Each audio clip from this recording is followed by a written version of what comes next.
அண்ணாக்குதான் மெய்சரிதை பற்றி நந்தாது எழுதுவதற்கு நள்ளிரவில் மாணாக்கு பிந்தாமல் பந்தம் பிடி என்று கம்பருக்கு ஒளி தந்த ஒற்றியூர் காளியே, தமிழ் அன்னையே, உம்மை வணங்குகிறேன். இங்கு கூடியிருக்கும் உங்கள் அனைவருக்கும், இணையத்தின் வாயிலாக இணைந்திருக்கக்கூடிய அனைத்து சான்றோர் பெருமக்களுக்கும் என் பணிவான வணக்கத்தை கனிவோடு தெரிவித்துக் கொள்கிறேன். இரண்டாவது முறையாக காந்தி 150 நூலுக்கு அடுத்ததாக இப்பொழுது மீண்டும் ஒரு முறை இந்த புதன் வாசகர் வட்டத்தில் இணைந்து உங்கள் முன் பேசுவதிலே மட்டற்ற மகிழ்ச்சி அடைகிறேன். அதிலும் வல்லபாய் பட்டேலை குறித்து பேசுவது என்பது கூடுதல் சிறப்பாக அமைகிறது. சரியாக சொல்லப்போனால் அக்டோபர் மாதத்தில் பட்டேலை பற்றிய என்னுடைய தேடல் தொடங்கியது. அது ஒரு போட்டிக்கான தேடலாக அமைந்தது.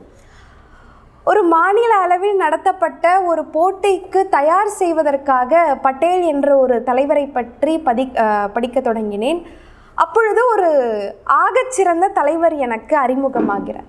ஆனால் போட்டிக்கான ஒரு கால வரையறை மிகவும் குறைவாக இருந்ததால் போட்டிக்காக மட்டுமே என்னை தயார்படுத்தி கொண்டு பேச்சு போட்டியில் கலந்து கொண்டு பரிசு பெற்றேன்.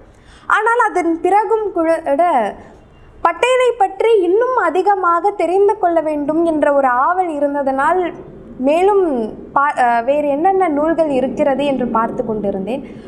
அப்பொழுது என்னுடைய தேடலில் ஒரு பெரும் புதையலாக கிடைத்தது தான் ஆசிரியர் செல்வமணி அவர்கள் இயற்றிய இந்த சர்தார் வல்லபாய் பட்டேலினுடைய முழு வரலாறு நூல். எனவே என்னுடைய தேடலின் பொழுது சரியாக பட்டேலினுடைய நூலை குறித்து பேசுவதற்கான வாய்ப்பு வழங்கிய புதன் வாசக வட்டத்தை சார்ந்த அனைவருக்கும் நன்றியை தெரிவித்துக் கொள்கிறேன். இப்பொழுது எப்பொழுதும் இந்த நிகழ்வில் காந்தியை குறித்து பேசிக்கொண்டிருப்பது வழக்கமாக இருக்கிறது.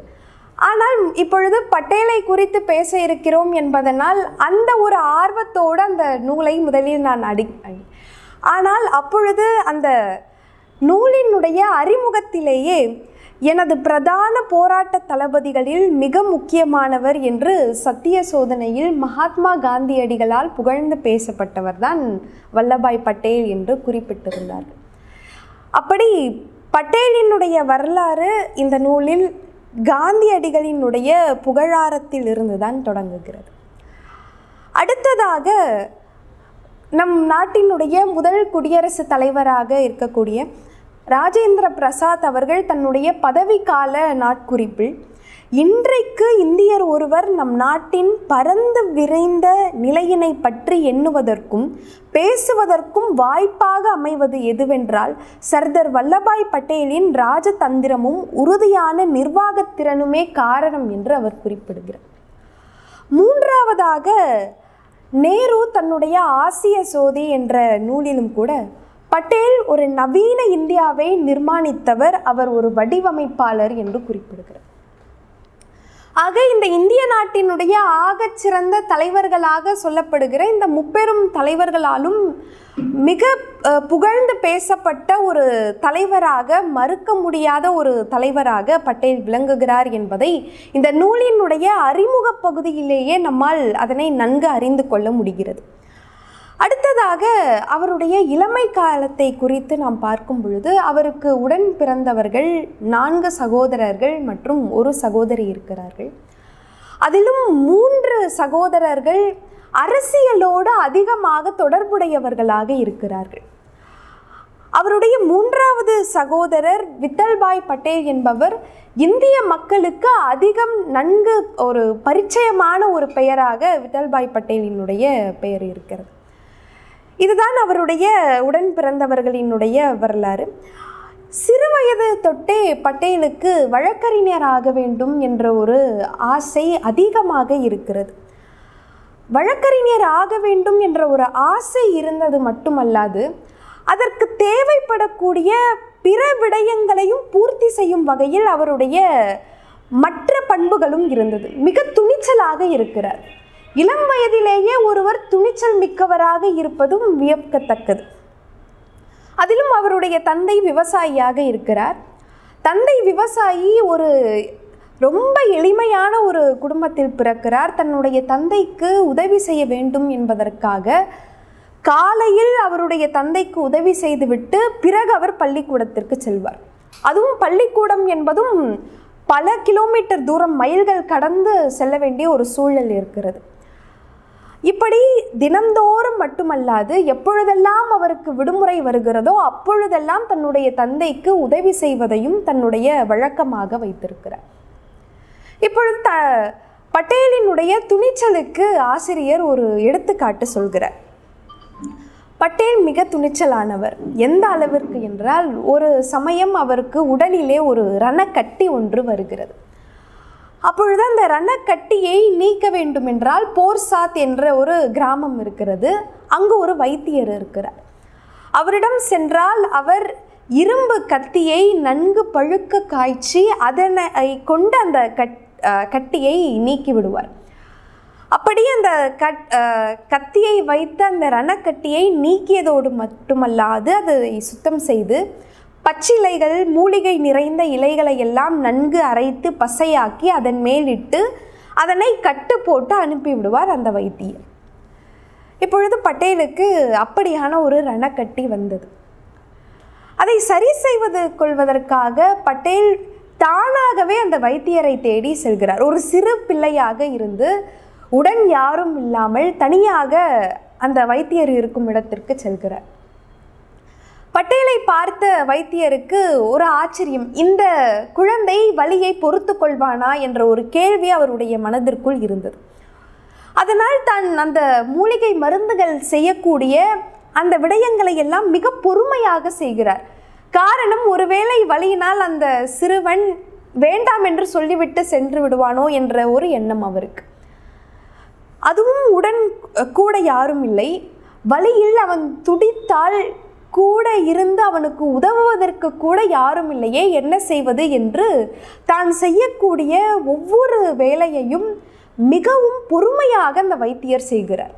இப்படி அந்த வைத்தியர் ஒவ்வொரு செயலையும் பொறுமையாக செய்வதை பட்டேல் உணர்ந்து கொண்டு வேகமாக அவரே முன்பு சென்று அந்த நன்கு காய்ச்சிய அந்த கத்தியை கொண்டு தன்னுடைய ரணக்கட்டியை அவரே நீக்கிக் கொள்கிறார். அந்த ஒரு துணிச்சல் சிறுவர்களுக்கு மட்டுமல்ல, எத்தனை பெரியவர்களுக்கும் இருக்கும் என்பது ஒரு வியக்கத்தக்க விடயமாகவே அமைகிறது. அதற்கு அடுத்ததாக பள்ளிக்கூடத்திலும் கூட ஒரு மாணவனாக மிக துணிச்சல் மிக்கவராக தவறு நடக்கும் பொழுது அதை தட்டி கேட்கக்கூடிய ஒரு ஆளுமையாக சிறு வயதில் இருந்தே பட்டேல் திகழ்கிறார்.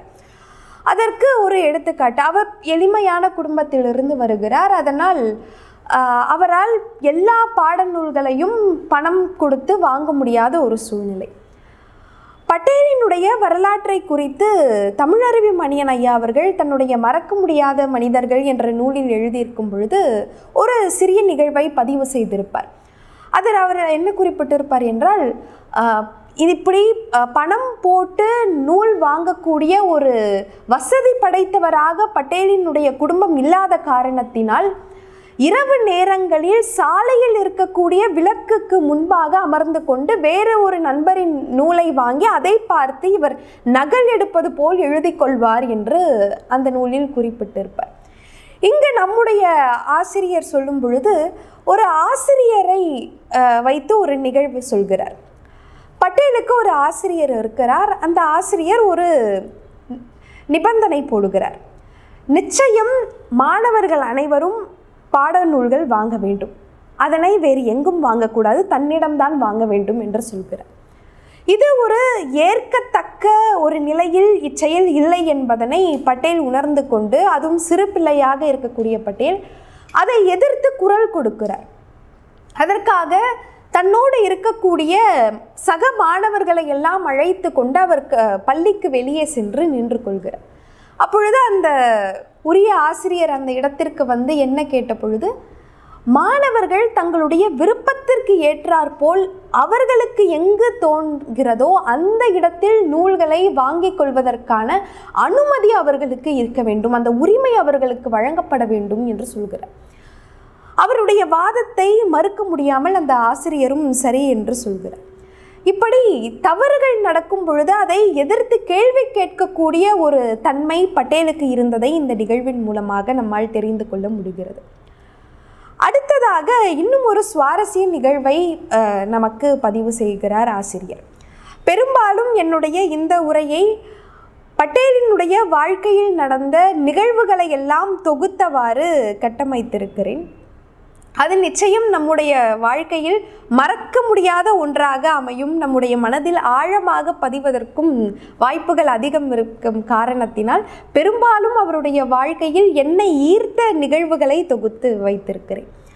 அப்படி அடுத்ததாக ஒரு சுவாரஸ்யமான நிகழ்வை இந்த நூலின் எழுத்தாளர் பதிவு செய்யும் பொழுது அந்த நிகழ்வின் வாயிலாக பட்டேலினுடைய மொழிப்பற்றை நம்மால் அறிந்து கொள்ள முடிகிறது.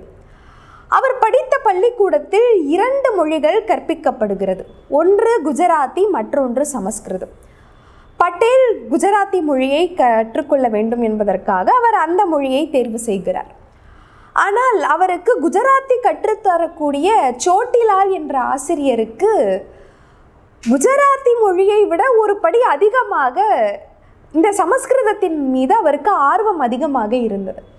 அதனால் பெரும்பாலான மாணவர்களை எல்லாம் நீங்கள் சமஸ்கிருதம் படிக்க வேண்டும் என்று அவர்களை சொல்கிறார். உடனே ஒரு சில மாணவர்கள் அதை ஏற்றுக்கொள்கிறார்கள். ஆனால் பட்டேல் அதில் பிடிவாதமாக இருக்கிறார்.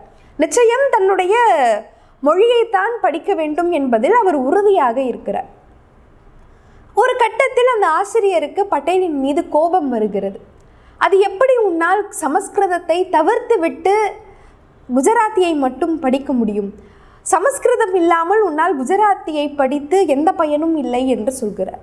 அப்பொழுது அவருக்கு பதிலளிக்கும் விதமாக பட்டேல் சொல்கிறார், ஒருவேளை இங்கு இருக்கக்கூடிய மாணவர்கள் அனைவரும் ஒரு சேர குஜராத்தி படிக்காமல் நாங்கள் அனைவரும் சமஸ்கிருதம் படிக்க சென்று விட்டால் உங்களுடைய பணியே காலியாகிவிடுமே என்று சொல்கிறார். காரணம், அந்த சோட்டிலால் என்ற ஆசிரியர் குஜராத்தியை கற்றுத்தரக்கூடிய ஒரு ஆசிரியர்.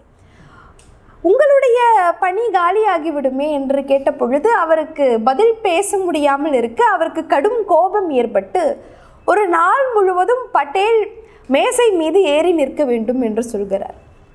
பட்டேலும் தன்னுடைய ஆசிரியரினுடைய அந்த வாதத்தை மறுக்க முடியாமல் செய்கிறார். இப்படி தன்னுடைய வார்த்தைக்கு மதிப்பு கொடுத்து ஒரு மாணவன் இருப்பதை நினைத்து அந்த ஆசிரியரும் ஒரு கட்டத்தில் மகிழ்ந்ததாக நம்முடைய எழுத்தாளர் அவர்கள் பதிவு செய்கிறார். இப்படியாக பட்டேலினுடைய இளமை காலம் இருக்க அடுத்தது அவருடைய வழக்கறிஞர் தொழில். இளமை பருவத்திலிருந்தே அவருக்கு அந்த ஆசை, வழக்கறிஞராக வேண்டும் என்ற ஒரு ஆசை இருந்த போதிலும் அதற்கு தேவையான விடயங்களை எல்லாம் கற்றறிந்து அதற்கு ஏற்றாற்போல் தன்னை உருமாற்றிக் கொள்கிறார். நிச்சயம் வழக்கறிஞர்களுக்கு தேவை ஆங்கில புலமை. அதனால் ஆங்கிலம் கற்றுத்தரக்கூடிய பள்ளியில் படிக்கிறார். அதற்கு ஏற்றவாறு தன்னை தகவமைத்துக் கொள்கிறார். 1900 ஆண்டில் தனக்கு 25 வயதாகும் பொழுது அவர் தேர்ச்சி பெறுகிறார். சட்டம் பயின்று அவர் தேர்ச்சி பெற்ற பிறகு ஒரு சட்ட தொழிலை மேற்கொள்ள வேண்டும் என்ற ஒரு நிலைக்கு வருகிறார். அந்த சட்ட தேர்வுக்காக தன்னை தயார் செய்து கொண்ட பொழுது ஒருபோதும் எப்படி தன்னுடைய பள்ளி காலங்களில் அவர் விலை கொடுத்து நூல் வாங்கவில்லையோ அதே போல் சட்ட தேர்வுக்காக தன்னை தயார் செய்து கொண்ட போதும் கூட அவர் அந்த நூல்களை வாங்குவதற்கு பணம் செலவிடவில்லை. அவருடைய சகோதரராக இருக்கக்கூடிய வித்தல்பாய் பட்டேலும் ஒரு வழக்கறிஞர் என்பதால் அவருடைய நூல்களையும் மற்ற வழக்கறிஞர் தோழர்களிடமிருந்து அந்த நூல்களை எல்லாம் வாங்கி கொண்டு அதை மட்டுமே பயன்படுத்தி அந்த சட்ட தேர்வில் தேர்ச்சி பெறுகிறார். அடுத்ததாக இன்றைய நடைமுறையில் இருப்பது எல்லா துறை மாணவர்களும் நிச்சயம் இன்டர்ன்ஷிப் போக வேண்டும் என்பார்கள். அதாவது இப்போது நம் சட்டம் எடுத்துக்கொண்டாலுமே கூட முதலாண்டிலிருந்தே நிச்சயம் நீதிமன்றங்களுக்கு சென்று அங்கு எப்படி அந்த சூழல் இருக்கிறது என்பதை பார்க்க வேண்டும் என்று சொல்கிறார்கள். அதுபோல் பட்டேலும் பெரும்பாலான தன்னுடைய நேரங்களை நீதிமன்றத்தில் கழிக்கிறார். காரணம், அப்பொழுதுதான் அந்த சட்ட நுணுக்கங்களை எல்லாம் மிக ஆழமாக கற்றுக்கொள்ள முடியும் என்பதனால் இச்செயலை அவர் தொடர்ந்து கடைபிடித்து வருகிறார்.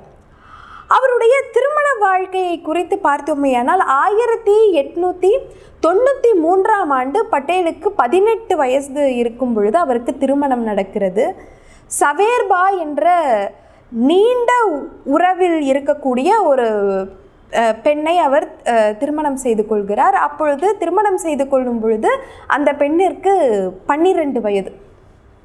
ஆனால் அப்பொழுது ஒரு வழக்கம் இருந்தது. பெரும்பாலும் திருமணமான பிறகு கணவனினுடைய வீட்டிற்கு மனைவி வருவது வழக்கம். ஆனால் அப்போது இருந்த வழக்கம் என்னவென்றால், கணவன் ஒரு தொழிலை செய்து சுயமாக தன்னால் தன்னுடைய சொந்த கால்களில் நிற்க முடியும் என்ற ஒரு சூழல் ஏற்பட்ட பிறகும் அந்த திருமணமாகிய பெண்ணிற்கு 18 வயசு நிரம்பிய பிறகுதான் அவர்கள் தன்னுடைய கணவன் வீட்டிற்கே வருவார்கள். அதுவரை திருமணமான பிறகும் கூட தாயார் வீட்டில் இருப்பதுதான் வழக்கம்.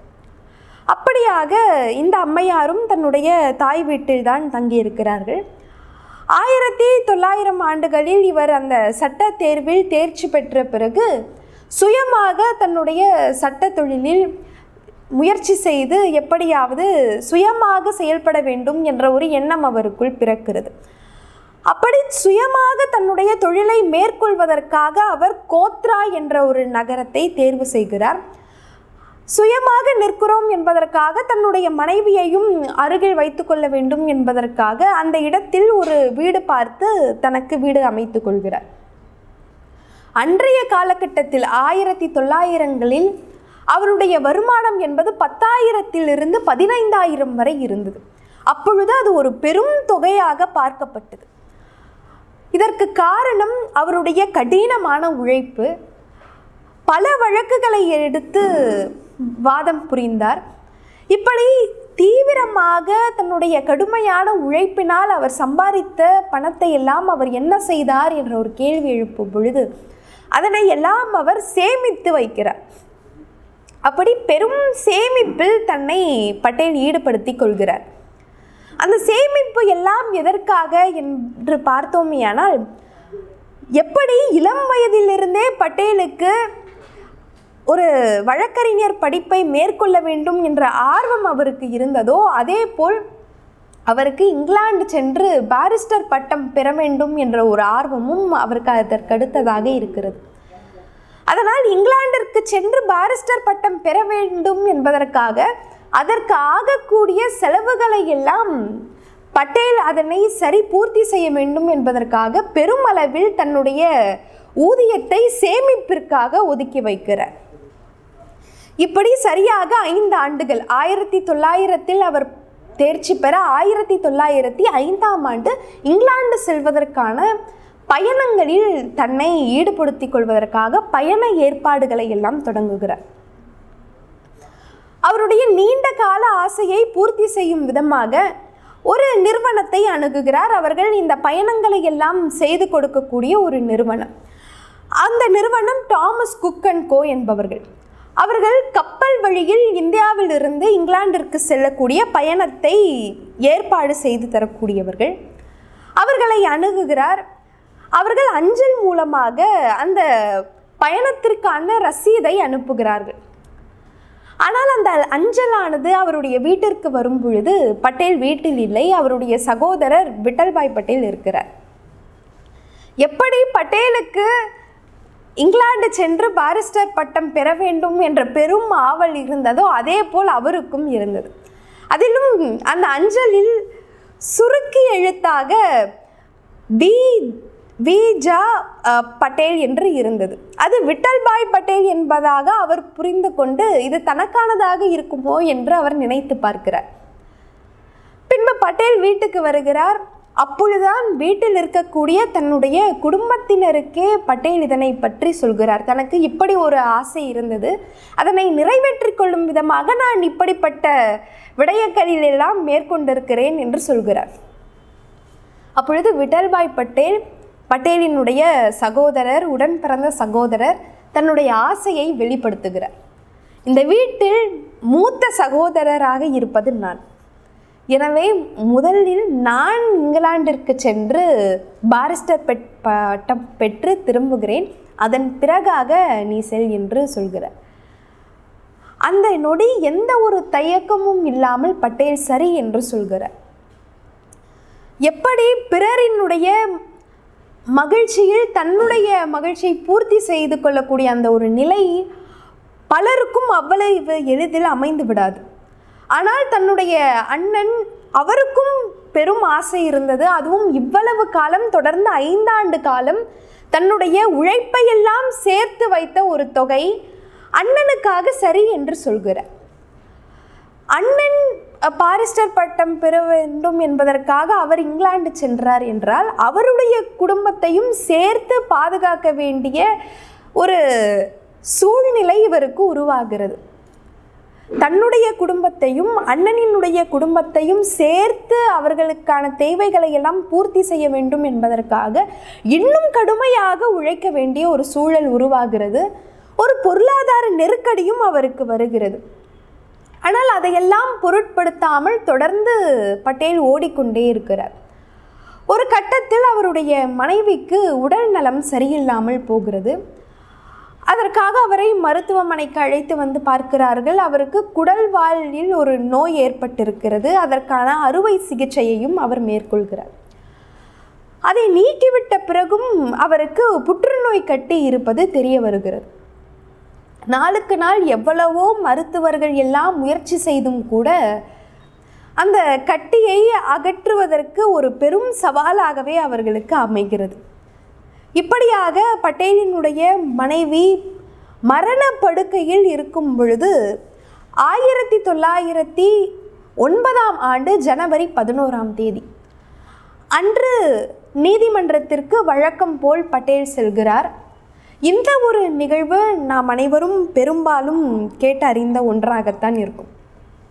அப்பொழுது அந்த நீதிமன்றத்தில் தன்னுடைய கட்சிக்காரர் குற்றவாளி இல்லை என்று மிக தீவிரமாக தன்னுடைய நாவன்மையால் அவர் வாதங்களை முன்வைக்கிறார். அப்பொழுது தன்னுடைய வாதங்களை முன்வைத்தது மட்டுமல்லாது குறுக்கு விசாரணை செய்வதற்கும் அவர் தயாராக இருக்கிறார். அப்படிப்பட்ட ஒரு சூழலில் ஒரு தந்தி வருகிறது. அந்த வந்த தந்தியை பிரித்து பார்க்கிறார். உடனே அதை 4ஆக மடித்து தன்னுடைய சட்டை பையில் வைத்துக் கொள்கிறார். எந்த ஒரு விடயத்தையும் தன்னுடைய முகத்தில் காட்டிக்கொள்ளாமல் அந்த வழக்கு தொடர்கிறது.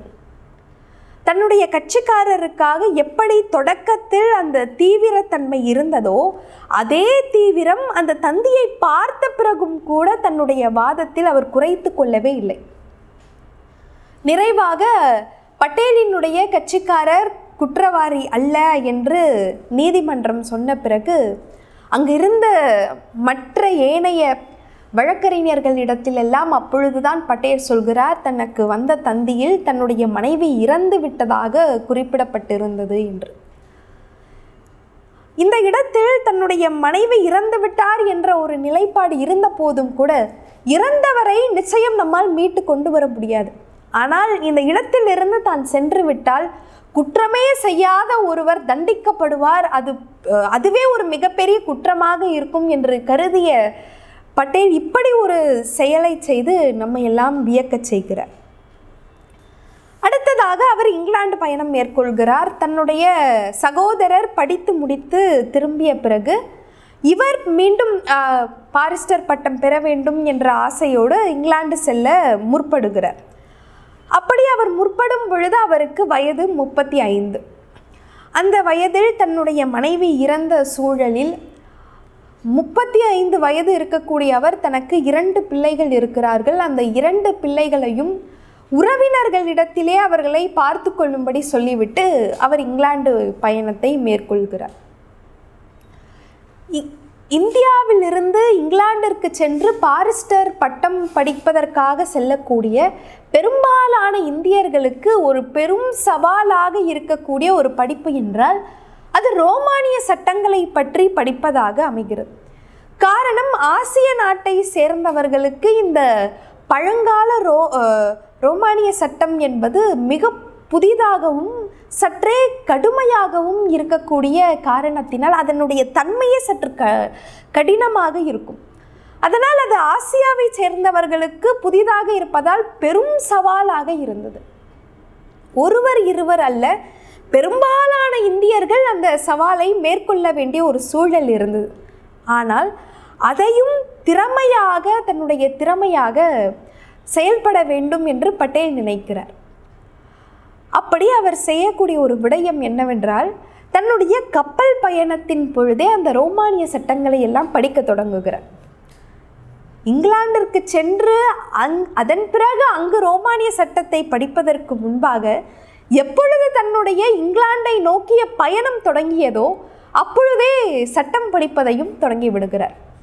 இதனால் அந்த சட்டப்படிப்பை அவர் இங்கிலாந்தில் மேற்கொண்ட பொழுது எப்பொழுதெல்லாம் ரோமானிய சட்டத்தை மையமாக வைத்து தேர்வுகள் நடத்தப்பட்ட போதும் அதனை மிக எளிமையாக அதிக அளவில் மதிப்பெண் பெற்று பட்டேல் தேர்ச்சியும் பெறுகிறார். இப்படி அவர் தொடர்ந்து தேர்ச்சி பெற்றது மட்டுமல்லாமல் இங்கிலாந்தில் முதல் மதிப்பெண் ஏற்றும் அவர் தேர்ச்சி பெறுகிறார். முதல் மதிப்பெண் எடுத்து குறிப்பாக இங்கிலாந்தில் சட்டம் பயின்று முதல் மதிப்பெண் எடுப்பது என்பது உலகத்திலேயே முதல் மதிப்பெண் எடுப்பதற்கு சமமானது என்று ஆசிரியர் பதிவு செய்கிறார்.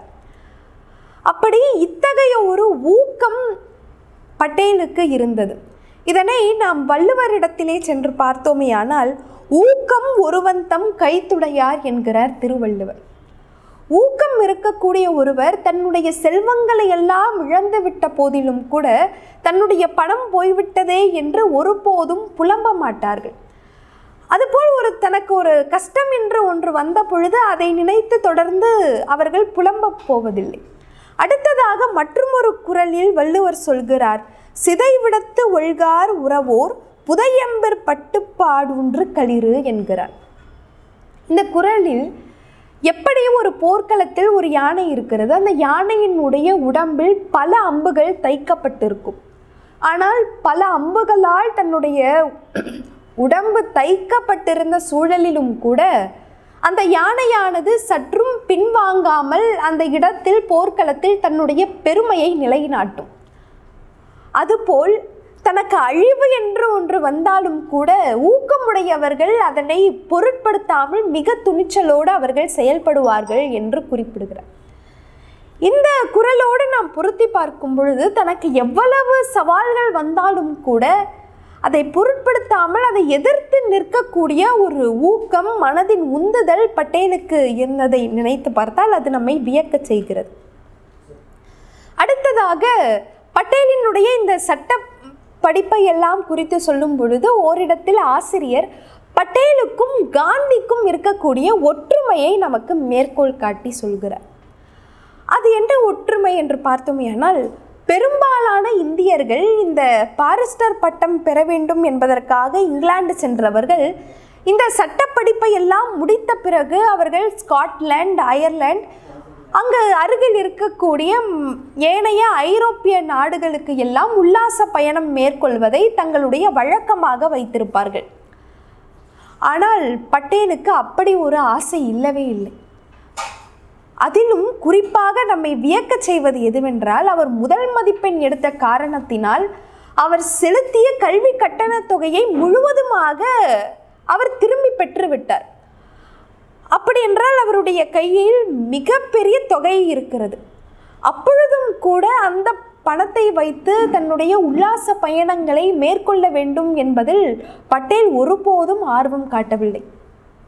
இதே போல்தான் மகாத்மா காந்தியடிகளும் பாரிஸ்டர் பட்டம் பெறுவதற்காக சென்ற பொழுது அவரும் எப்படி ஏனைய இந்தியர்களை போல் அயர்லாந்து, ஸ்காட்லாந்து என்று உல்லாச பயணம் மேற்கொள்ளாமல் நாடு திரும்பினார். அதுபோல்தான் பட்டேலும் செய்திருக்கிறார் என்று இவர்கள் இருவருக்கும் இருக்கக்கூடிய ஒரு ஒற்றுமையை இந்த இடத்தில் காட்டுகிறார். அடுத்ததாக தன்னுடைய படிப்பையெல்லாம் அவர் முழுவதுமாக படித்துவிட்டு நாடு திரும்புவதில்தான் அவருடைய ஆர்வம் அதிகமாக இருந்தது.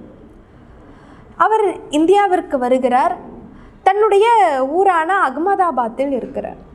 அப்போது அகமதாபாத்தில் இருந்த ஒரு உயர் நீதிமன்ற நீதிபதிக்கு பட்டேலை சந்தித்து பேச வேண்டும் என்ற ஒரு ஆர்வம் அவருக்கு இருந்தது. அதனால் அந்த நீதிபதி இருக்கக்கூடிய இடத்திற்கு சென்று பட்டேல் அவரை சந்தித்து பேசுகிறார். எப்படி கற்றவர்களுக்கு செல்லக்கூடிய இடத்தில் எல்லாம் சிறப்பு இருக்கிறதோ அவர்களினுடைய செயலும் அந்த இயல்புத்தன்மையும் அவர்கள் எந்த அளவிற்கு கல்வியை கற்று தேர்ந்திருக்கிறார்கள் என்பதை சான்றோர்களால் நன்கு அறிந்து கொள்ள முடியும். அதுபோல பட்டேலினுடைய சட்ட திறமையை அந்த நீதியரசர் அந்த சந்திப்பிலேயே தெரிந்து கொள்கிறார். எந்த அளவிற்கு ஆழமாக சட்ட நுணுக்கங்களை எல்லாம் இவர் தெரிந்து வைத்திருக்கிறார் என்று பார்த்த பொழுது அந்த நீதியரசருக்கே வியப்பாக இருந்தது. அதனால் அந்த நீதியரசர் சொல்கிறார், நீங்கள் உங்களுக்கான சரியான பணியாக இருப்பது எதுவென்றால் இந்த அகமதாபாத் உயர் நீதிமன்றத்திற்கு நீங்கள் நீதியரசராக வந்துவிட வேண்டும் என்று ஒரு அழைப்பு விடுக்கிறார். ஆனால் ஒருபோதும் தன்னை நீதியரசர் ஆக்கிக் கொள்ள வேண்டும் என்பதில் அந்த ஒரு ஆசை சிறிதளவு கூட பட்டேலுக்கு இல்லை. அதில் பெருமளவிற்கு அவருக்கு அந்த நீதியரசர் ஆக வேண்டும் என்பதில் நாட்டமும் இல்லை. இதை குறித்து ஆசிரியர் சொல்லும் பொழுது சொல்கிறார், ஒருவேளை அன்று பட்டேல் நீதிபதியாக ஆகியிருந்தால் அந்த நீதியரசர் சொன்னதை வைத்து தானும் நீதியரசர் ஆக வேண்டும் என்ற ஒரு ஆசை அவருக்குள் ஏற்பட்டு நீதியரசர் ஆகியிருந்தால் இன்று நாம் பார்க்கக்கூடிய ஒரு ஒன்றுபட்ட இந்தியாவை நிச்சயம் நம்மால் பார்த்திருக்க முடியாது என்று ஆசிரியர் சொல்கிறார். அதைத் தொடர்ந்து அவர் அடுத்ததாக சொல்கிறார், இந்தியாவிற்கு அன்று இருந்த அதிர்ஷ்டம்தான் வல்லபாய் பட்டேலை தன்னை நீதிபதி ஆக்கிக் கொள்ள வேண்டாம் என்ற ஒரு முடிவை எடுக்கச் செய்தது என்று குறிப்பிடுகிறார். இப்படியாக அவருடைய வாழ்க்கை போக பட்டேலுக்கும் காந்திக்கும் ஏற்படக்கூடிய ஒரு தொடர்பை நமக்கு ஆசிரியர் சொல்கிறார். காந்தியடிகள் 1915ஆம் ஆண்டில் தென்னாப்பிரிக்காவிலிருந்து இங்கு திரும்புகிறார். நாடு திரும்பிய பிறகு அவர் குஜராத்தில் இருந்த ஒரு கிளப்பில் தன்னை இணைத்து கொள்கிறார். மகாத்மா காந்தி நமக்கு எப்பொழுதும் நல்லிணக்கத்தை மட்டுமே போதிக்கக்கூடிய ஒருவர் ஏன் இந்த கிளப்பில் தன்னை இணைத்து கொண்டார் என்ற ஒரு கேள்வி எழலாம்.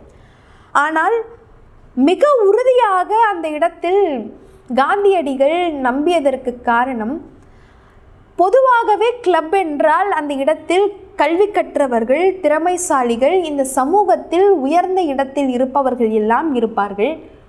அப்படி அவர்களிடத்தில் அவர்களோடு நாம் தொடர்பில் இருந்தால் நிச்சயம் சத்தியாகிரக கொள்கையை மக்களிடத்தில் நம்மால் மிக எளிமையாக கொண்டு சேர்க்க முடியும் என்று ஆணித்தரமான ஒரு நம்பிக்கை காந்தியடிகளுக்கு இருந்தது. அதனால் தன்னை அந்த குஜராத்தில் இருந்த கிளப்பில் இணைத்து கொள்கிறார்.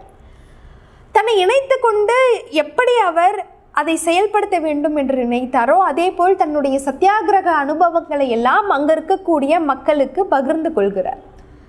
இதனை எல்லாம் பட்டேலும் அந்த கிளப்பில் ஒரு உறுப்பினராக இருக்கிறார். அவரும் கிளப்பிற்கு செல்வது வழக்கம். பெரும்பாலும் தன்னுடைய நண்பர்களோடு அவர் சீட்டு விளையாடுவது வழக்கமாக வைத்திருந்தார். அப்படியாக பட்டேல் பெரும்பாலான நாட்களில் காந்தியடிகள் இந்த சத்தியாகிரக கொள்கையை குறித்து பேசும் பொழுதெல்லாம் அவரை சுற்றி எப்பொழுதும் ஒரு கூட்டம் இருந்து கொண்டே இருக்கும். பேசும் பொழுதெல்லாம் அது பட்டேலுக்கு மிக ஏளனமாகத்தான் இருந்தது. ஏளனம் செய்து அதை சிரிப்பதையே தன்னுடைய வழக்கமாகவும் அவர் வைத்திருக்கிறார். அப்படி தொடர்ந்து காந்தியடிகளினுடைய செயலை பார்த்து சிரிக்கிறார். ஆனால் ஒரு கட்டத்தில் அப்படி இவர் என்னதான் செய்கிறார் என்று கூர்ந்து கவனிக்க தொடங்குகிறார். எப்பொழுதும் ஒரு கூட்டம் அவரை சுற்றி இருந்து கொண்டே இருக்கிறது. அதுவும் அந்த கூட்டமானது இளைஞர்களின் கூட்டமாக இருக்கிறது, இளம் வழக்கறிஞர்களின் கூட்டமாக இருக்கிறது, உயர் அதிகாரிகளினுடைய கூட்டமாக இருக்கிறது. இப்படி இந்த சமூகத்தில் மிக உயர்ந்த பொறுப்புகளில் இருப்பவர்களும் இந்த சமூகத்தினுடைய தூண்களாக இருக்கக்கூடிய இளைஞர்களையும் ஒருவரால் கவர முடிகிறது என்றால் நிச்சயம் அவரிடத்திலே ஏதோ ஒன்று இருக்கிறது என்று நினைத்து பார்க்கிறார். அப்படி இருந்த சூழலில் ஒரு நாள் பட்டேல் தன்னுடைய நண்பர்களோடு ஒன்று சேர்ந்து மேஜையின் மீது சீட்டு விளையாடி கொண்டிருக்கிறார். தன்னுடைய நண்பர்கள் எல்லாம் ஒரு சேர விளையாடி கொண்டிருந்த பொழுது மகாத்மா காந்தியடிகள் அந்த இடத்திற்கு வருகிறார். அவர் வந்தவுடன் அருகில் இருந்த அனைவரும் ஒரு சேர எழுந்து அவருக்கு வணக்கம் சொல்லி தங்களுடைய மரியாதையை தெரிவிக்கிறார்கள். ஆனால் பட்டேல் மட்டும் அவருடைய இருக்கையிலிருந்து எழுந்திருக்கவே இல்லை. அவருடைய நண்பர் மாவ்லங்கார் என்பவரும் எழுந்து நிற்கிறார். அப்பொழுது பட்டேல் அவரினுடைய நண்பரின் கையை பிடித்து அவரை அமரச் செய்கிறார். இத்தகைய செயலை பட்டேல் செய்த பொழுது அப்பொழுதுதான் முதல் முறையாக மகாத்மா காந்தியை மிக அருகில் இருந்து பட்டேல் பார்க்கிறார். இதனை பார்த்துவிட்ட காந்தியடிகள் அவர் சீட்டு விளையாடுவதை நான் ஒருபோதும் தடுக்க மாட்டேன், நான் தொந்தரவாக இருக்க விரும்பவில்லை என்று சொல்லி அந்த இடத்திலிருந்து நகர்ந்து விடுகிறார். மிக எளிமையாக ஒரு கம்மிய குரலில் இவ்வாறாக காந்தியடிகள் சொல்லி சென்று விட்ட பிறகு அவர் சொன்ன அந்த சொல் பட்டேலினுடைய மனதில் மிக ஆழமாக ஊடுருவி அவரினுடைய மனதை தைத்தது. அந்த செயல் அந்த சொல் அவரை ஏதோ செய்து கொண்டே இருந்தது. சுற்றி முற்றி பார்க்கிறார், உடன் இருந்தவர்கள் யாரும் அந்த இடத்தில் இல்லை. காரணம், மகாத்மா காந்தியடிகள் அங்கு ஒரு மேடை பேச்சுக்கு செல்கிறார். அவருடைய பேச்சை கேட்க வேண்டும் என்பதற்காக உடன் சீட்டு விளையாடி கொண்டிருந்த எல்லா நண்பர்களும் அந்த இடத்திற்கு சென்று விடுகிறார்கள். இப்பொழுது சீட்டு விளையாடுவதற்கு பட்டேலுக்கு உடன் யாரும் இல்லை. சற்று நேரம் அந்த இடத்திலேயே அமர்ந்து கொண்டு யோசித்து பார்க்கிறார்.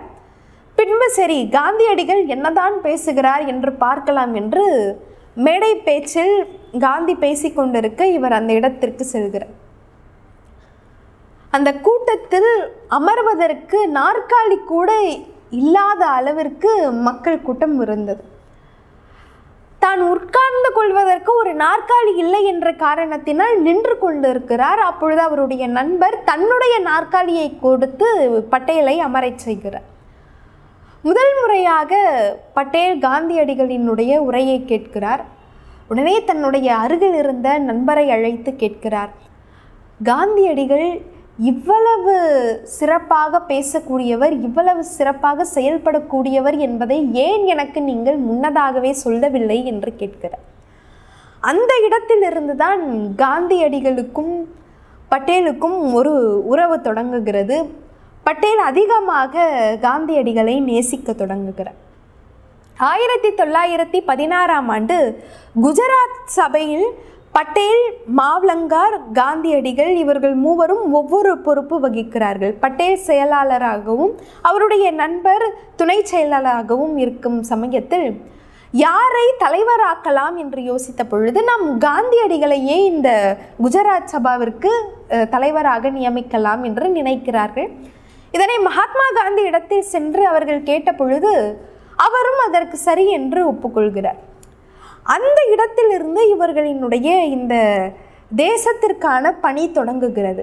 இதை குறித்து ஆசிரியர் பதிவு செய்யும் பொழுது பட்டேல் காந்தியடிகளினுடைய இந்த உறவானது தண்டவாளம் போல் இருந்தது, மிக சீராக இருந்தது என்று குறிப்பிடுகிறார். அந்த தண்டவாளமானது எந்த ஒரு இடர்பாடும் இல்லாமல் அது எப்படி சீராக அமையுமோ அதுபோல் அவர்களுடைய உறவு அமைந்தது என்று குறிப்பிடுகிறார். ஒரு கட்டத்தில் காந்தியடிகள் சொல்லக்கூடியதுதான் தன்னுடைய வேத வாக்கு என்று நினைத்து கொண்டு செயலாற்றும் அளவிற்கு பட்டேல் மாறிவிடுகிறார். அதிலும் ஒரு இடத்தில் இப்படி காந்தியடிகள் சொல்வதையெல்லாம் தான் செயல்படுத்தக்கூடிய ஒரு பொறுப்பில் இருக்கிறேன் என்று பட்டேல் ஒரு கட்டத்தில் சொல்கிறார்.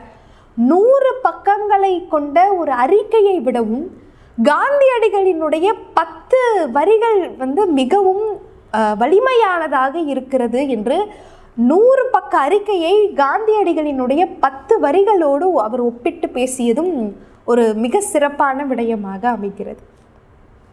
அடுத்ததாக எப்படி காந்தியடிகளோடு சேர்ந்து ஒவ்வொரு சத்தியாகிரகத்திலும் தன்னை இணைத்து கொண்டார் என்பதை குறித்து ஆசிரியர் பேசுகிறார். ஒவ்வொரு இந்திய சுதந்திரத்திற்காக நடத்தப்பட்ட போராட்டங்களில் பட்டேலினுடைய பங்கு எப்படி அமைந்தது என்பதை குறித்து பார்க்கும் பொழுது ரவுலட் சட்டத்தை குறித்து சொல்கிறார். இதில் 1919ஆம் ஆண்டு ரவுலட் சட்டம் கொண்டு வரப்பட்டது. அந்த சட்டத்தினுடைய தீவிரத்தன்மை, எந்த ஒரு காரணமும் இல்லாமல் யாரை வேண்டுமானாலும் ஆங்கிலேயர்கள் அவர்களை கைது செய்வதற்கான உரிமை அவர்களுக்கு இருந்தது. இதை எதிர்த்து இந்தியா முழுவதும் பெரும் கடுமையான எதிர்ப்பு, பல இடங்களில் போராட்டங்கள் தொடர்ந்து நடைபெற்று வருகிறது. அப்படி அகமதாபாத்தில் ஏப்ரல் 6ஆம் தேதி அதை எதிர்த்து மக்கள் ஊர்வலம் செல்கிறார்கள். அது ஒரு பக்கம் இருக்க காந்தியடிகளை கைது செய்கிறார்கள். காந்தியடிகள் கைது செய்யப்பட்டார் என்றவுடன் இன்னும் புரட்சி மிக பயங்கரமாக வெடிக்கிறது. அப்பொழுது சந்தேகத்தின் பெயரில் தான் பார்க்கக்கூடியவர்களை எல்லாம் கைது செய்கிறது ஆங்கிலேய அரசு. இவர் இந்த தவறை செய்திருப்பார் என்று அவர்களுக்கு ஒரு சந்தேகம் எழுந்தாலே போதும் அவரை கைது செய்து விடுவார்கள். ஆனால் காந்தியத்தினுடைய சிந்தனையை தாங்கிக் கொண்டு செயல்படக்கூடியவரான பட்டேல் அமைதியை நிலைநாட்ட வேண்டும் என்பதற்கான வழிகளில் தன்னை இணைத்து கொண்டார். ஆனால் அதுவும் இந்த போராட்டத்திற்கானது என்று சந்தேகத்தின் பெயரில் பட்டேலினுடைய அலுவலகத்தை ஆங்கிலேய அரசு ஜப்தி செய்து விடுகிறது. ஒரு கட்டத்தில் அவர்களால் அந்த போராட்டத்தை கட்டுப்பாட்டிற்குள் கொண்டு வர முடியாத ஒரு சூழல் உருவாகிறது. அப்பொழுது என்ன செய்யலாம் என்று ஆங்கிலேய அரசு யோசித்து பார்த்த பொழுது இராணுவ அரசு கொண்டு வந்து இராணுவத்தின் மூலமாக இந்த மக்களை எல்லாம் கட்டுப்படுத்தலாம் என்று நினைக்கிறார்கள். சரி, இராணுவத்தை எப்படி இந்த இடத்திற்கு கொண்டு வருவது என்றால் ரயிலின் மூலமாக இராணுவத்தை அவர்கள் கொண்டு வருகிறார். ரயிலின் மூலமாக இராணுவம் வர இருக்கக்கூடிய அந்த நிலையில் அந்த ரயிலினுடைய தண்டவாளங்களில் இருக்கக்கூடிய அந்த ஸ்லிப்பர் பிளேடுகளை எல்லாம் யாரோ நீக்கி விடுகிறார்கள். அதனால் ரயிலால் தொடர்ந்து மேற்கொண்டு பயணம் செய்ய முடியாத ஒரு சூழல் ஏற்படுகிறது. காவல்துறையினால் யார் அச்செயலை செய்தார்கள் என்று கடைசி வரை அவர்களால் கண்டுபிடிக்கவே முடியவில்லை. அவர்களும் தொடர்ந்து கடுமையாக பார்க்கிறார்களே தாண்டி விசாரணை நடத்துகிறார்கள். ஆனால் தவறு செய்தவர்களை அவர்களால் கண்டுபிடிக்க முடியவில்லை. சரி, அதற்கு சரி செய்ய வேண்டுமே, ஈடுகட்ட வேண்டுமே என்பதற்காக பாமர மக்களை எல்லாம் அவர்களை எல்லாம் பிடித்து அவர்கள் மீது பழி சுமத்தி கைது செய்கிறார்கள். அப்படி தவறு செய்யாத எளிய மக்களை எல்லாம் ஆங்கிலேய அரசு ஒரு புறம் கைது செய்ய, அவர்களுக்காக பட்டேல் தன்னுடைய வாதங்களை எல்லாம் ஒரு வழக்கறிஞராக நீதிமன்றத்தின் முன்பு முன்வைக்கிறார். அந்த மக்களுக்கான ஒரு குரலாக அந்த இடத்தில் பட்டேல் செயல்படுகிறார். அப்பொழுது நீதிமன்றத்தில் வழக்கு நடக்கிறது. காவல்துறை அரசு சார்பாக ஒரு சில விடயங்களை எல்லாம் எடுத்து வந்து முன்வைத்து இதன் அடிப்படையில் தான் இந்த மக்கள் தவறு செய்திருப்பார்கள் என்று சொல்ல வேண்டும். அப்படி அவர்கள் கொண்டு வந்த அந்த எவிடன்ஸ்கள் எல்லாம் பெரும்பாலும் ஸ்பேனர்கள் மற்றும் ஏனைய ஆயுதங்களை எல்லாம் கொண்டு வருகிறார்கள். அதனை மிக நுணுக்கமாக பார்க்கிறார் பட்டேல். அந்த ஸ்பேனரினுடைய அளவு எல்லாம் மிக சிறியதாக இருக்கிறது.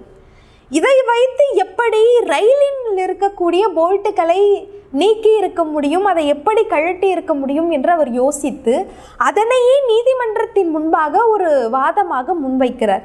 எனவே இந்த நீதிமன்றமானது ஆய்வு நடத்த வேண்டும் என்று சொல்கிறார். அதன் அடிப்படையில் நீதிமன்றமும் அதிகாரிகளை அனுப்பி அந்த இடத்தில் பார்த்த பொழுது அந்த அவர்கள் கொண்டு வந்து சமர்ப்பித்த அந்த ஆயுதங்களினுடைய அளவும் அதை கொண்டு ஒருபோதும் ரயிலில் இருக்கக்கூடிய அந்த போல்ட்டுகளை நீக்க முடியாது என்று அவர்கள் புரிந்து கொள்கிறார்கள். சரி, அப்படி என்றால் அந்த ஸ்பேனர்களை எல்லாம் எங்கிருந்து இந்த காவல்துறையினர் கொண்டு வந்தார்கள் என்றால் அந்த ரயில் நிலையத்திற்கு அருகில் இருக்கக்கூடிய விவசாயிகளினுடைய இல்லத்திலிருந்து அதை எடுத்து வருகிறார்கள். அவர்கள் குடிநீருக்காக அந்த மோட்டார் பழுது அடைந்தால் அதை சரி செய்வதற்காக அந்த ஸ்பேனர்களை அவர்கள் வைத்திருந்தார்கள். அதனை கொண்டு வந்து இந்த இடத்தில் நீதிமன்றத்தில் அவர்கள் சமர்ப்பிப்பது எல்லாம் வெளிப்படையாக தெரிந்தவுடன் குற்றமற்றவர்களாக இருக்கக்கூடிய அந்த பாமர மக்களை எல்லாம் நீதிமன்றம் விடுவிக்கிறது. இதை எதிர்த்து காவல்துறையினருக்கு பட்டேலின் மீது ஒரு மிக கடும் கோபத்தினுடைய உச்சகட்டத்தில் அவர்கள் இருக்கிறார்கள். எனவே பட்டேலின் மீதே ஒரு வழக்கு தொடர்கிறார்கள். பட்டேல் குற்றவாளிகளுக்காக தன்னுடைய வாதங்களை முன்வைக்கிறார் என்று சொல்லி இதனை அடிப்படையாக வைத்து தன்னுடைய வழக்கறிஞர் தொழிலை மேற்கொள்வதற்கான அந்த அனுமதியை நீக்கிவிட வேண்டும் என்று காவல்துறை ஒரு வழக்கு தொடுக்கிறது. ஆனால் நீதிமன்றம் அந்த வழக்கையும் தள்ளுபடி செய்துவிட்டதும் குறிப்பிடத்தக்கது. அடுத்ததாக கிலாஃபத் இயக்கம். கிலாஃபத் இயக்கத்தில் நம்முடைய இந்தியாவில் காந்தியடிகளால் காந்தியடிகள் தன்னை பெருமளவில் ஈடுபடுத்தி கொண்ட ஒரு இயக்கம் என்றால் அது கிலாஃபத் இயக்கம். இதனுடைய வரலாற்றை குறித்து ஆசிரியர் சொல்லும் பொழுது, முதலாம் உலகப் போரின் பொழுது துருக்கி பேரரசர் தன்னுடைய ஒரு பெரும் தோல்வியை சந்திக்க வேண்டிய ஒரு சூழல் ஏற்படுகிறது. அப்பொழுது இஸ்லாமியர்களினுடைய புனித தலமாக போற்றப்பட்ட மெக்கா, மதீனா, காபா போன்ற இடங்களை எல்லாம் கிறிஸ்துவ இந்த சாம்ராஜ்யம் ஆக்கிரமித்து கொள்கிறது. அவர்களினுடைய வருத்தம் என்னவென்றால் தங்களினுடைய புனிதத்தன்மை போய்விடக்கூடாது என்பதில் இஸ்லாமியர்களுக்கு பெரும் வருத்தம் இருந்தது. அதனால் அதை எதிர்த்து இவர்கள் குரல் கொடுக்கிறார்கள். ஆனால் இருந்த போதிலும் கூட லாய்ட் ஜார்ஜ் என்பவர் அந்த இடங்களில் இருக்கக்கூடிய புனிதத்தன்மை ஒருபோதும் நீக்கப்படாது என்று அவர் சொன்னாலும் கூட அந்த ஒட்டுமொத்த மதீனா, மெக்கா போன்ற நகரங்களை சூறையாடுவதில் மும்முரமாக கிறிஸ்துவ அரசு தன்னை ஈடுபடுத்தி கொண்டு வருகிறது. அதை எதிர்த்து இந்தியாவில் இருக்கக்கூடிய சகோதரர்களான இருவர், மௌலானா முகமது அலி மற்றும் மௌலானா சவுகத் அலி, இவர்கள் இருவரும் இணைந்து கொண்டு கிலாஃபத் என்ற ஒரு இயக்கத்தை அவர்கள் தொடங்குகிறார்கள். ஆனால் இந்த இயக்கத்தில் தம்மை இணைத்து கொள்ளக்கூடாது என்று காங்கிரஸில் இருந்த பலரும் நம்பினார்கள். காரணம், ஒருபோதும் இந்த காங்கிரஸ் என்பது ஒரு அரசியல் சார்ந்த கட்சியாக இருக்கிறது. ஆனால் இந்த கிலாஃபத் இயக்கம் என்பது ஒரு மதம் சார்ந்த இயக்கமாக அமைகிறது. எனவே மதமும் அரசியலும் ஒருபோதும் ஒன்று சேரக்கூடாது என்று காங்கிரஸில் இருந்த பல தலைவர்கள் நம்பினார்கள். இன்றளவும் கூட ஒரு நாட்டினுடைய, எடுத்துக்காட்டாக நம்முடைய இந்தியாவையே நாம் எடுத்துக்கொண்டாலும் கூட, இந்த நாட்டினுடைய இறையாண்மை பாதிக்கப்படக்கூடாது என்று நாம் நினைத்தால் ஒருபோதும் மதமும் அரசியலும் ஒரு சேர செயல்படக்கூடாது என்பதுதான். அப்படி இருக்க அந்த இயக்கத்திற்கு தம்முடைய ஆதரவை காந்தியடிகள் கொடுக்கிறார். அவர் அந்த ஆதரவை குறித்து சொல்லும் பொழுது காந்தியடிகள் சொல்கிறார், ஆங்கிலேயர்களை எதிர்த்து இஸ்லாமியர்களால் நடத்தப்படும் ஒரு இயக்கம் என்பதை தாண்டி இது ஆங்கிலேயர்களை எதிர்த்து நம்முடைய சகோதரர்களால் நடத்தப்படும் ஒரு இயக்கம், அதனால் நாம் ஆதரவு தர வேண்டும் என்று சொல்கிறார். இதற்கு ரவீந்திரநாத் தாகூர் போன்ற தலைவர்களும் உடன்படுகிறார்கள். பலரும் அதன் பின்பாக ஆதரவை தெரிவிக்கிறார்கள். அப்படிப்பட்ட சூழலில் பட்டேலும் தன்னை பெருமளவில் இந்த இயக்கத்தில் ஈடுபடுத்திக் கொள்கிறார். 1920 ஆண்டு ஆகஸ்ட் 1 ஒரு மாநாடு நடைபெறுகிறது. அந்த மாநாட்டில் பட்டேல் பேசுகிறார். அதனால் வரை பெரும்பாலான இஸ்லாமியர்களுக்கே அந்த கிலாஃபத் இயக்கத்தை பற்றிய ஒரு சரியான புரிதல் இல்லாத சூழலில் பட்டேலினுடைய அந்த உரையானது மிகப்பெரிய தெளிவை அவர்களுக்கு கொடுக்கிறது. அப்பொழுது காந்தியடிகள் சொல்கிறார், இந்த இயக்கத்தினுடைய வெற்றிக்கு காரணமாக இருந்தது பட்டேலினுடைய கடின உழைப்பு, அவர்களுடைய தியாகம் மற்றும் மன தைரியம் என்று குறிப்பிடுகிறார். அடுத்ததாக அகமதாபாத் நகராட்சி தலைவர் பணியில் பட்டேல் செயல்படும் பொழுது ஒரு நேர்மையான உறுப்பினராக அவர் இருக்கிறார். இந்த இடத்தில் ஒரு நிகழ்வை ஆசிரியர் பதிவு செய்கிறார். ஒரு பொறியாளர் ஒருவர் அந்த நகராட்சியில் இருக்கிறார். அவர் ஒரு திறமையற்றவராக இருக்கிறார். அந்த பகுதியில் குடிநீருக்கான வசதியை எந்த ஒரு வசதியும் செய்யாமல் இருக்கிறார். இதனால் மக்கள் அனைவரும் ஒன்று திரண்டு அந்த நகராட்சியில் இருக்கக்கூடிய தலைவரிடம் சென்று ஒரு புகாரை கொடுக்கிறார்கள். எங்களுக்கான அடிப்படை வசதியாக இருக்கக்கூடிய குடிநீருக்கு கூட வசதி செய்து தரப்படவில்லை என்று சொல்கிறார். அப்பொழுது அந்த உயர் அதிகாரி சொல்கிறார், அப்படி என்றால் உங்களுடைய நகராட்சி உறுப்பினரிடம் சென்று, அந்த பகுதிக்கென்று ஒரு நகராட்சி உறுப்பினர் இருப்பார், இந்த பகுதியை சார்ந்தவர்களுக்கு அந்த நகராட்சி உறுப்பினராக பட்டேல் இருக்கிறார், அப்படி உங்களுடைய உறுப்பினரிடம் சென்று சொல்லுங்கள் என்று சொல்கிறார். ஒருவேளை அவரால் அந்த புகாரை சரி செய்ய முடியாத ஒரு சூழல் ஏற்பட்டால் அவருடைய வீட்டையே கொளுத்தி விடுங்கள் என்று சொல்கிறார். கடும் கோபத்தில் இருந்த மக்கள் அனைவரும் ஒன்று திரண்டு பட்டேலினுடைய வீட்டிற்கு வந்து நடந்தவற்றை எல்லாம் சொல்கிறார்கள். பட்டேல் உடனே கேட்டு அந்த மக்களை எல்லாம் ஒன்று திரட்டி கொண்டு மீண்டும் அந்த நகராட்சி அலுவலகத்துக்கு சென்று அவர் சொல்கிறார், நகராட்சியினுடைய வருமானத்தை ஊதியமாக பெறக்கூடியவர்கள் இந்த நகராட்சி தலைவரும் உயர் அதிகாரிகளும் தான். எனவே என்னுடைய வீட்டை எரிப்பதற்கு பதிலாக நீங்கள் உண்மையில் சொல்ல போனால் அவர்களினுடைய வீட்டைத்தான் எரிக்க வேண்டும் என்று சொன்ன பொழுது மும்பை மாகாணத்தில் இருக்கக்கூடிய அந்த தலைவர் திடுக்கிட்டு போகிறார். உடனே அந்த பிரச்சனைகளை எல்லாம் பட்டேலிடமிருந்து கேட்டு தெரிந்து கொண்டு சரியான வசதிகளை எல்லாம் அந்த மக்களுக்கு முறைப்படி செய்து தர வேண்டும் என்பதும், இவ்வளவு கடுமையாக பேசியது கண்டனத்திற்குரியது என்ற அந்த உயர் அதிகாரத்திற்கு சொன்னது மட்டுமல்லாமல் திறமையற்றவர்களாக இருக்கக்கூடிய அந்த பொறியாளரை கட்டாயமாக அவர் பணி நீக்கம் செய்து விடுகிறார். இப்படி தன்னுடைய செயல்பாடுகள் அனைத்திலும் நிர்வாக திறமையில் மிகச் சிறந்தவராக பட்டேல் திகழ்கிறார். அடுத்ததாக போர்சாத் சத்தியாகிரகம். இதுவும் ஒரு மிக முக்கியமான சத்தியாகிரகமாக அமைகிறது. இது சரியாக நாக்புரியில் கொடி பிடிப்பு தொடர்பாக நடைபெற்ற சத்தியாகிரகத்திற்கு 1 மாதம் கழித்து இது நடைபெறுகிறது.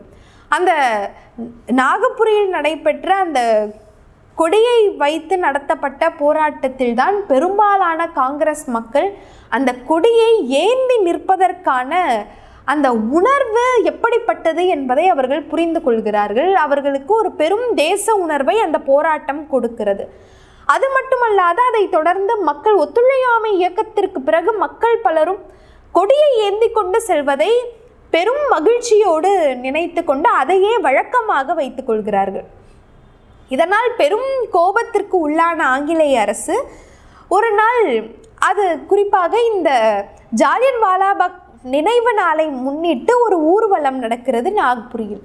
அப்பொழுது நீங்கள் கொடியை உயர்த்தி கொண்டு ஊர்வலம் சென்ற காரணத்தினால் 114 தடை போடப்படுகிறது என்று சொல்கிறார்கள். இதை அறிந்து பட்டேல் அந்த இடத்திற்கு வருகிறார். முதலில் அங்க மக்களினுடைய நிலைமையை பார்க்கிறார். அவர்கள் கோபத்தின் உச்சகட்டத்தில் இருக்கிறார்கள். அதனால் முதலில் அந்த ஆங்கிலேய அரசிடம் பேச்சுவார்த்தை நடத்தலாம் என்று நினைக்கிறார். ஆனால் அதற்கான எந்த ஒரு சந்தர்ப்பமும் அமையாத காரணத்தினால் நாம் போராட்டத்தில் தொடரலாம் என்கிறார். ஒரு பட்டியலையே தயாரிக்கிறார்.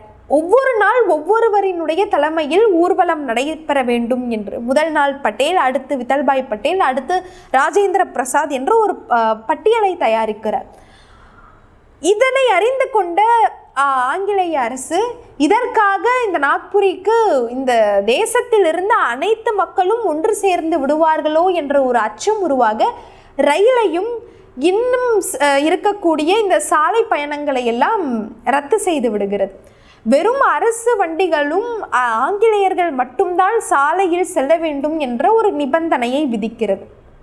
அப்பொழுது மக்கள் அனைவரும் அந்த ரயிலில் இறங்கி நடந்தே அவர்கள் நாக்புரிக்கு வர தொடங்குகிறார்கள். இப்படியாக அந்த ஒரு போராட்டம் நடைபெறுகிறது. அதை அடுத்து நடத்தக்கூடப்பட்டது தான் இந்த போர்சாத் சத்தியாகிரகம். இந்த சத்தியாகிரகம் என்பது கேதா மாவட்டத்தில் உள்ள 102 கிராமங்களுக்கு தலைவரி என்று ஒரு வரியை விதிக்கிறார்கள். அதன் அடிப்படையில் 16 வயதிற்கு மேற்பட்ட மக்கள், பெண்ணாக இருந்தாலும் சரி ஆணாக இருந்தாலும், அவர்களுக்கு 2 ரூபாய் 7 அணா பணம் அவர்கள் உடனடியாக அரசாங்கத்திற்கு கட்ட வேண்டும் என்று சொல்கிறார்கள்.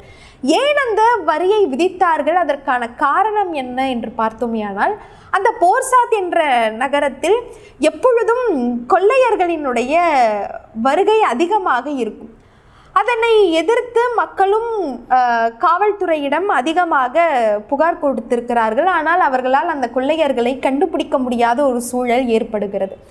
அப்படி இருக்கும் பட்சத்தில் அந்த கொள்ளையர்களை எப்படி கட்டுப்படுத்துவது என்று புரியாத ஆங்கிலேய அரசு சிறு சிறு கொள்ளையர்களை எல்லாம் ஒன்று சேர்த்து அந்த கொள்ளையர்களுக்கு எல்லாம் தலைவராக இருக்கக்கூடிய ஒருவர் தேர் பாபா என்பவர், அவரை பிடிப்பதற்கான முயற்சியில் ஈடுபடுகிறது.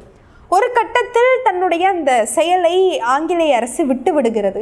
அது விட்ட பிறகு சிறிய சிறிய அந்த கொள்ளையர்களும் நுணுக்கங்களை எல்லாம் தெரிந்து கொண்டு அவர்களும் தேர்பாபாவை போல் ஒரு உயர்ந்த மிகப்பெரிய கொள்ளையர்களாக மாறிவிடுகிறார்கள். இந்த ஒரு நிதி நெருக்கடியை காவல்துறையால் சமாளிக்க முடியாத ஒரு சூழல் ஏற்பட்ட பொழுது மக்கள் மீது ஆங்கிலேய அரசு வரி விதிக்கிறது. அப்பொழுது ஒருபோதும் இந்த வரியை நாம் செலுத்தக்கூடாது என்று மக்கள் அனைவரும் பட்டேலை நாட ஒரு மாநாடு போடப்பட்டு ஒரு தீர்மானமும் எடுக்கிறார்கள். ஆக ஒரே ஆண்டில் ஒரு 2 போராட்டங்களை நிகழ்த்திய ஒரு பெருமை பட்டேலுக்கு இருக்கிறது. அது இந்த நாக்புரியில் கொடி உயர்த்திய போராட்டமும் அடுத்து போர்சாத் போராட்டமும் நடைபெறுகிறது. இதில் இன்னும் கூடுதல் சிறப்பாக அமைவது என்னவென்றால், இந்த 2 போராட்டங்களிலும் தனிப்பட்ட முறையில் பட்டேல் தன்னை ஈடுபடுத்திக் கொள்கிறார். காந்தியடிகளினுடைய ஆலோசனையோ அல்லது காங்கிரசினுடைய உதவியோ இல்லாமல் தனிப்பட்ட முறையில் ஒரு ஆகச்சிறந்த போராட்டங்களை நடத்தி முடிக்கிறார். இதனால் காந்தியடிகளால் கிங் ஆஃப் போர்சத் என்றும் பட்டேல் அவர்கள் புகழ்ந்து பேசப்படுகிறார். அடுத்ததாக நாம் ஒரு சில விடயங்களோ குறிப்பிடலாம் என்று நினைக்கிறேன். முதலாவதாக, பெரும்பாலும் இந்தியர்களிடத்திலே அதிகமாக பேசப்படுவது காந்தி எப்படி நேருவோடு இருந்த தொடர்பை குறித்து நாம் அதிகமாக பேசுகிறோமோ, அதே போல் நேருவுக்கும் பட்டேலுக்கும் இருந்த விரிசலை குறித்து நாம் அதிகமாக பேசிக்கொண்டிருக்கிறோம். அதை குறித்து ஆசிரியர் சொல்லும் பொழுது, அப்படிப்பட்ட ஒரு விரிசல் இருந்தது உண்மை, அது வரலாற்று பூர்வமானது தான்.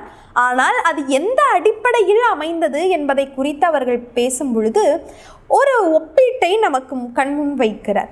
முதலாவதாக, நேரு அவர்கள் ஒரு அரண்மனையில் தங்கி கல்வி கற்கக்கூடிய ஒரு சூழல் கிடைக்கிறது. ஆனால் பட்டேலுக்கு அப்படிப்பட்ட வாய்ப்பு கிடைக்கவில்லை. நேரு வெளிநாட்டிற்கு சென்று தன்னுடைய படிப்பை தொடர்ந்த போது மகிழ்ந்து வந்து அவரை அழைத்து செல்வதற்கான வசதி இருந்தது. ஆனால் அந்த இடத்திலும் கூட நடந்து செல்ல வேண்டிய ஒரு கட்டாயம் பட்டேலுக்கு இருந்தது. அதே போல் இந்திய அரசியலை பட்டேல் இந்தியாவினுடைய கலாச்சாரத்தின் அடிப்படையாகவும் காந்திய சிந்தனைகளை அடிப்படையாக வைத்து இந்திய அரசியலை அவர் பார்த்தார். ஆனால் நேரு அவர்கள் மேலை நாட்டு சிந்தனைகளோடு தான் இந்திய அரசியலையே அவர் அணுகுகிறார். இப்படியாக அவர்கள் இருவருக்குள்ளும் ஒரு பெரும் வேறுபாடு இருந்தாலும் கூட அந்த விரிசல் என்பது இந்த தேசத்தினுடைய நலனுக்காக அமைந்த ஒன்று என்று குறிப்பிடுகிறார். என்னதான் இருந்தாலும் கூட அவர்கள் இருவருக்கும் இருக்கக்கூடிய ஒரு ஆரோக்கியமான அரசியல் உறவு அவர்களுக்கு இருந்தது. இதற்கு எடுத்துக்காட்டாக ஒரு நிகழ்வை பதிவு செய்யலாம் என்று நினைக்கிறேன். ராஜஸ்தானில் இருக்கக்கூடிய சமஸ்தானத்தை இணைத்து கொள்வதற்காக பட்டேல் ராஜஸ்தான் ஜெய்ப்பூர் செல்கிறார். அப்படி அவர் விமானத்தில் செல்லும் பொழுது ஒரு கட்டத்தில் விமானம் பழுதடைந்து பாலைவனத்தில் சிக்கிக்கொள்கிறது. அந்த விமான படைத்தளபதியினுடைய சாமர்த்தியத்தினால் அவர் அந்த பாலைவனத்திற்கு அருகில் இருந்த ஒரு காலி இடத்தில் அந்த விமானத்தை நிறுத்தி, அருகில் இருந்த ஒரு சிறிய கிராமம் இருக்கிறது. இப்பொழுது அந்த விமானத்தினுடைய என்ன ஆனது என்ற செய்தியே விமானத்துறைக்கு கிடைக்காமல் போனது. ஜெய்ப்பூருக்கும் அவர்கள் செல்லவில்லை. மீண்டும் அந்த விமானமானது டெல்லிக்கும் திரும்பவில்லை என்ற பொழுது அந்த விமானத்திற்கு என்ன ஆனது என்று வானொலியில் பேசுகிறார்கள். ஒரு கடுமையான சூழ்நிலை இந்தியாவில் உருவானது. காரணம் 4 அடிப்படைகளாக ஆசிரியர் சொல்கிறார். ஒன்று, சமஸ்தானங்களை எல்லாம் இணைக்க வேண்டும் என்ற ஒரு காரணத்தினால் பட்டேலின் மீது ஒரு மிகப்பெரிய எதிர்ப்பு இருந்தது. அதையடுத்து பல அரசியல் அமைப்புகள் எல்லாம் அவரை எதிர்க்கிறார்கள். உள்கட்சியிலும் சில எதிர்ப்புகள் நடக்கிறது. அடுத்ததாக மத அடிப்படையிலும் அவர் இஸ்லாம் என்ற பிரிவினைக்கு அவர் வித்திடுகிறார் என்றும் ஒரு சிலர் சொல்லி கொண்டிருக்க, அவருக்கு என்ன ஆனது என்று நாடு முழுவதும் மக்கள் பார்த்து கொண்டிருந்த பொழுது பிறகு அவர் இப்படி ஒரு கிராமத்தில் இருக்கிறார் என்று செய்தி அறிந்த அவர்களை அந்த இடத்திலிருந்து அழைத்து செல்கிறார்கள். ஒரு கடுமையான நிலைக்கு பிறகு மீண்டும் பட்டேல் திரும்பி வந்து விட்டார் என்ற ஒரு செய்தியை அறிந்து அவர் பாராளுமன்ற கூட்டத்திற்கு சென்ற பொழுது நேரு அவர்கள் ஒரு வெள்ளியினால் ஆன ஒரு சிலையை அவருக்கு அன்பளிப்பாக கொடுக்கிறார். அப்பொழுது இது எனக்கு கிடைக்க வேண்டியதல்ல, அது அந்த விமானப்படை தளபதிக்கு கிடைக்க வேண்டியது. எனவே அந்த பரிசினை நான் அந்த விமானப்படை தளபதிக்கு கொடுத்து விடுகிறேன். நேருவினுடைய அன்பை மட்டும் நான் ஏற்றுக்கொள்கிறேன் என்று சொல்கிறார். இப்படியாக அரசியல் ரீதியாக வேறுபட்டாலும் கூட ஒரு சில நிகழ்வுகளில் அவர்களினுடைய ஆரோக்கியமான அன்பு இருந்ததையும் நம்மால் உணர முடிகிறது. அடுத்ததாக இன்னும் ஒரு சில நிகழ்வுகளோடு என் உரையை நிறைவு செய்யலாம் என்று நினைக்கிறேன். இன்னும் இருக்கக்கூடிய பட்டேலை குறித்து பேசும் பொழுது எப்படி அவர் நேருவுக்கும் பட்டேலுக்கும் இருக்கக்கூடிய விரிசலும் இஸ்லாமியர்களுக்கு விரோதியாக பட்டேல் இருக்கிறார் என்பதுதான் அதிகமாக பேசு பொருளாக அமைகிறது. அப்படி இருக்க உண்மையிலேயே பட்டேல் இஸ்லாமியர்களுக்கு விரோதியானவரா என்று பார்த்தோமேயானால் இந்தியாவினுடைய ஒரு பெரும் பிரச்சனையாக இருந்ததே மதம்தான். அதை கையாண்டு முடிவெடுக்க வேண்டிய ஒரு நிலையில் பட்டேல் இருக்கிறார். அதை குறித்து பேசக்கூடிய, கருத்து கூறக்கூடிய ஒரு இடத்தில்தான் நேரு இருந்தாரே தவிர அதை செயல்படுத்தக்கூடிய ஒரு இடத்தில் பட்டேல் இருக்கிறார்.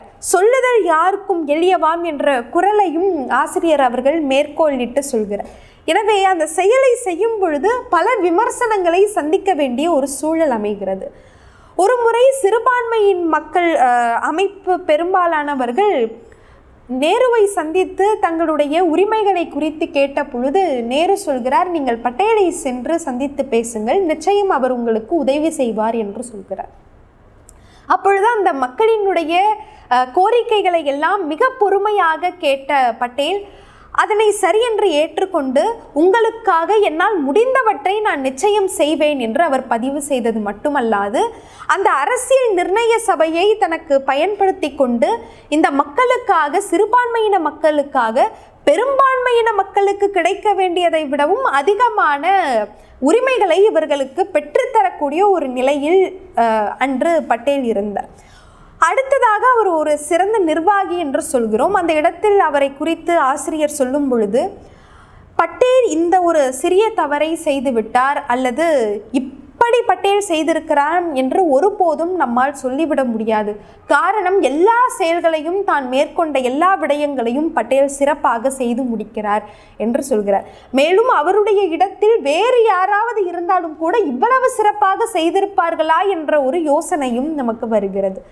உள்துறை அமைச்சராக பட்டேல் இருக்கும் பொழுது இந்த உள்துறை அமைச்சகம் என்பதுதான் உயிர் நாடியாக இருக்கிறது. ஒட்டுமொத்தமாக ஆங்கிலேயர்கள் விருப்பப்பட்டு நமக்கு சுதந்திரத்தை அவர்கள் கொடுக்கவில்லை.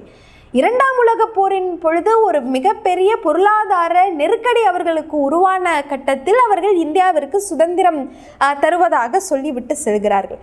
அப்படி கடைசியாக மவுண்ட் பேட்டன் இந்தியாவை விட்டு வெளியேறும் பொழுது இந்தியாவில் இருந்த ஏனைய உயர் அதிகாரிகள் எல்லாம் தங்களுடைய நாட்டிற்கு திரும்பும் பொழுது இந்தியாவை இந்தியர்களை வைத்துதான் நிர்வகிக்க வேண்டிய ஒரு கட்டாயம் உருவான பொழுது ஒரு தேசிய அளவில் மத்தியத்தில் தேர்வாணையை உருவாக்கி குடியுரிமை மற்றும் இந்த காவல்துறைக்கான பணிகளை நிரப்புவதற்கான தேர்வு முறையை பட்டேல் கட்டமைக்கிறார். இதுவும் அவருடைய வாழ்க்கையில் நம்மால் கடந்து செல்ல அவ்வளவு எளிதாக கடந்து செல்ல முடியாத ஒரு பகுதியாக அமைகிறது. அதேபோல் எப்படி மத்தியில் சிறந்த முறையில் நிர்வாகம் நடைபெற வேண்டும் என்று ஆர்வம் காட்டினாரோ அதற்கு சரிநிகராக ஆட்கள் இல்லை, உயர் அதிகாரிகள் இல்லை என்ற காரணத்தினால் மாநில அளவில் பணிகள் எல்லாம் தடைப்பட்டு விடக்கூடாது என்ற காரணத்தினால் மாகாண முதலமைச்சர்களை எல்லாம் கூட்டி டெல்லியில் ஆலோசனை கூட்டங்களையும் அவ்வப்போது பட்டேல் நடத்தி வந்திருக்கிறார். நிறைவாக அவருடைய இறுதி காலத்தில் பல சமஸ்தானங்களை எல்லாம் பட்டேல் இணைத்ததை குறித்தும் இந்த நூலில் விவரமாக ஆசிரியர் சொல்லியிருக்கிறார். ஒரு தனி பகுதியையே அவர் எப்படி சமஸ்தானங்களை இணைத்தார் என்பதை குறித்து பேசியிருக்கிறார். நிறைவு பகுதியை பார்க்கும் பொழுது அவருடைய இறுதி காலகட்டத்தில் ஒரு பெரும் மன உளைச்சலுக்கு உள்ளாகிறார். காரணம், மகாத்மா காந்தியினுடைய இறப்பே அவருக்கு ஒரு பெரும் மன உளைச்சலை ஏற்படுகிறது. காரணம், காந்தி என்பவர் மற்றவர்களுக்கு எல்லாம் தேச பிதாவாக இருந்தாலும் இவருக்கு ஒரு சொந்த பிதாவை போல் இருந்தார் என்று ஆசிரியர் பதிவு செய்கிறார். ஒரு தந்தையாக மட்டுமல்லாமல் ஒரு சகோதரராக, ஒரு குருவாக, ஒரு வழிகாட்டியாக பல மக்களை ஒரு சேர ஒரு வடிவத்தில் பட்டேல் காந்தியடிகளை தரிசித்திருக்கிறார். எனவே அவருடைய இறப்பே இவருக்கு ஒரு பெரும் இழப்பாக இருக்க அந்த ஒரு மன உளைச்சல் காரணத்தினாலே அவர் படுக்கைக்கு சென்று மரணத்தை சந்திக்க வேண்டிய ஒரு சூழ்நிலை ஏற்பட்டது.